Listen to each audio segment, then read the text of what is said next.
Përshëndetje miq, desha të bëja një video të shkurtër prap mbi Silverin, por si fillim dua t'ju uroj të gjithëve një vit të mbarë dhe gëzuar ditën e ujit të bekuar. Mbarësi dhe lumturi në familjet tuaja. Nga videoja e parë që bëra, kisha shumë komente pozitive për një uritë, si të thuash, education që ju jepja njerëzve në lidhje me silver, me argjendin. Kam kohë që ju them çdo njeriu që blini argjend, flori, sepse çmimet e tyre do rriten 2 fish, 3 fish, sepse si argjendi dhe floriri janë metale që kërkohen shumë nga industritë. Momentalisht çmimi i silverit $81 e 31 cent për oncë, po të shikojmë këtu, në 5 ditë ka ikur 10% up, në një muaj afro 40% të çmimit, në 6 muaj 120%.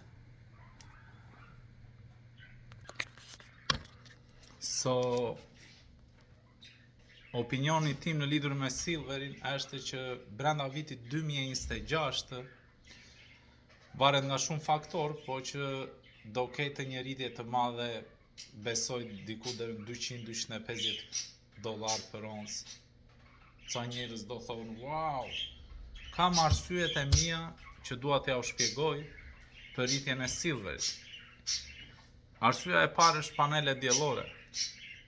Panelet diellore kërkojnë shumë silver, si që u thash dhe në videon përpara, dhe industritë e paneleve diellore duan që numrin e paneleve diellore ta rritin.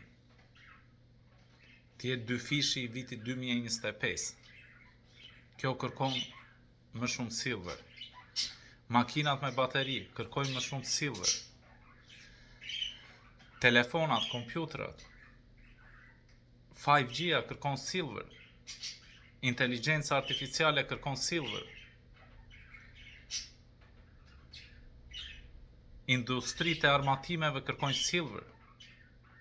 Çdo shtet po përgatit industritë për armatimet, për mbrojtjen ushtarake, për sulmet ushtarake, për dronat, për çdo gjë kërkon silver. Dhe kush kontrollon silverin, kush kontrollon naftën, kush kontrollon floririn, kontrollon botën. Pse Amerika sulmoi Venezuelën? Thuhet gojët e liga flasin se një javë përpara se ushtria amerikane të arrestonte Maduron, 90% e rezervës shtetërore të Venezuelës në silver u ngarkuan në avionët aircraft dhe iku gjysma në Kinë dhe gjysma në Rusi. Thuhet, nuk kam fakte konkrete që ta shoh, po çfarë kam dëgjuar dhe çfarë kam researchur në internet. Një fakt tjetër që ndikon në rritjen e çmimit të silverit është edhe, siç u thash dhe më përpara, që Kina nuk lejon me eksportin e silverit. E ka futur silverin në metalet e çmuara dhe të rrezikuara dhe shumë të nevojshme për industrinë e saj të brendshme, për industrinë e armatimeve, për industrinë e paneleve diellore. Të njëjtën gjë, një miku im sapo më tha që të njëjtën gjë po bën dhe Meksika. Nuk e di është aprovuar apo jo, po sot Meksika nuk lejon silverin të eksportohet jashtë Meksikës. Meksika është një nga vendet eksportuese më të mëdha në botë të silverit. Po krijohet një kaos. Një arsye tjetër është sepse në New York, po ti shikosh, domethënë, të gjithë faqet e silverit nuk u kanë silver. Ti do të ordërsh silver monedha, 1 kile, 100 ons, dhe po ta shikosh këtu ja, një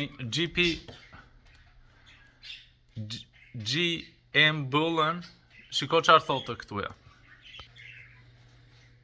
High demand will cause slight process and shipping delayed. We appreciate your patience. Po të shikosh më poshtë këtu ja, do me thënë out the stock, out the stock, out the stock. Floriri edhe silveri, e ata vëm silver këtu ja.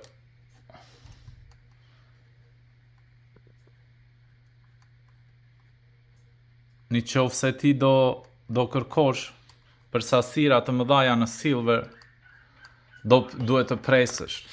Duhet silveri në sasia të mëdhaja. Një fakt tjetër që është shumë shqetësues është sepse bursa e New Yorkut e ka silverin 80-81 tashin momentalisht për ons, kurse në Tokyo është $130 një ons. Kjo është kundër arbitrazhit. Nuk lejohet do me thënë që një metal të shitet mes diferenca shumë të mëdhaja nga një shtet në një shtet tjetër, sepse shumë njerëz do të blinin silver në New York dhe do ta shisnin në Shanghai ose Tokyo. Është diçka e jashtë rregullave të bursës, si të thuash. Unë nuk kam ndonjë interes që të blini silver, apo kam ndonjë rafineri silveri, apo ndonjë pikë argjendi e floriri që shes. Thjesht më pëlqen të edukoj njerëzit dhe gjërat që unë di vetë dua t'i ndaj me të tjerët. Sa më shumë njerëz të jenë, do me thënë, të përfitojnë nga situatat, sepse ekonomia duhet të përfitosh nga situatat. Si thon kinezit, kriza është mundësi, përfitim. Dhe prandaj kam kohë që u them, po të ish në Facebookun tim, kam mbi një vit e sa 2 vjet, për veten time kam 4 vjet që collect silver and gold, sepse e dinja që çmimi i silverit dhe goldit do riteshin. Një arsye tjetër, një fakt tjetër, po ta mendosh, do me thënë, në qoftë se ti do kishe $100,000 në bankë 10 vite më përpara dhe ti mbanje në bankë, sot ato $100,000 do qenë worthet, ose vlera e tyre do qenë $30,000 ose $25,000.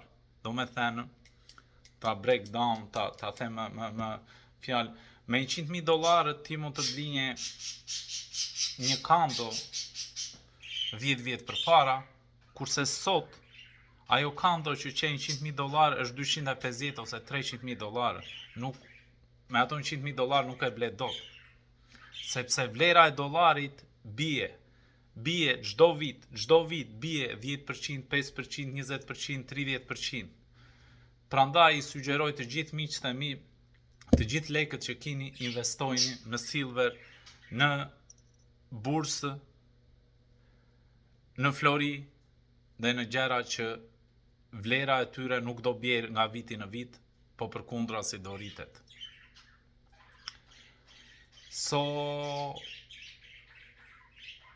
Në qoftë se gjeni silver, bljeni.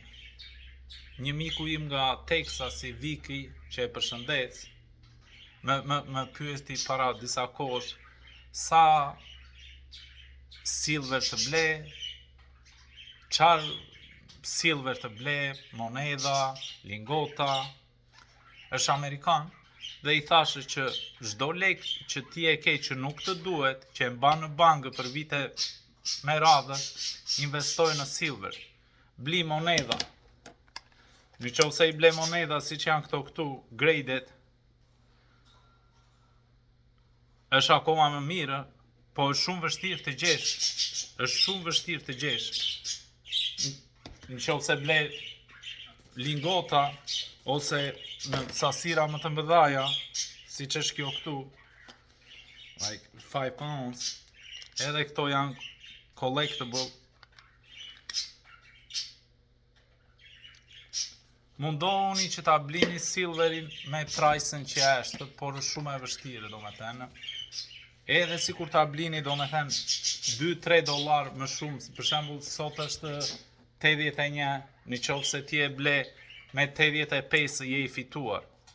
Sot mora në telefon një mikun tim italian, edhe atë dhe një mik tjetër që është që i fut në Manhattan, edhe i pyeta më duhen 1000 on silver, nuk u kemi, më thanë, nuk u kemi.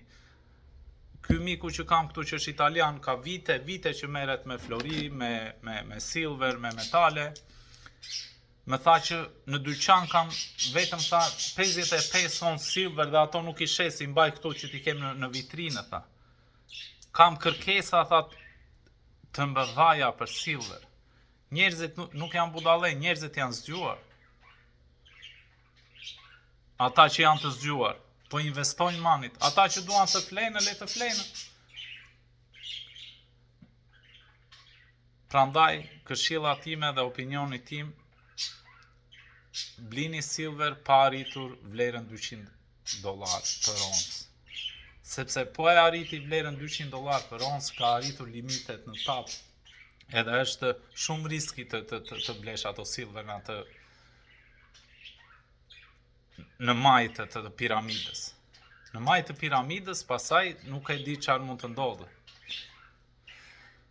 Faleminderit për ju që më ndiqni, do mundohem t'ju bëj më shpesh video, megjithëse edhe nuk janë profesionale, nuk kupton, nuk është se unë dua të bëj video që të bëhem i famshëm në YouTube apo në Facebook, janë thjesht sepse më pëlqen të edukoj njerëzit dhe ata që më ndjekin dhe ata që mora komente shumë pozitive në videon e parë, i falenderoj.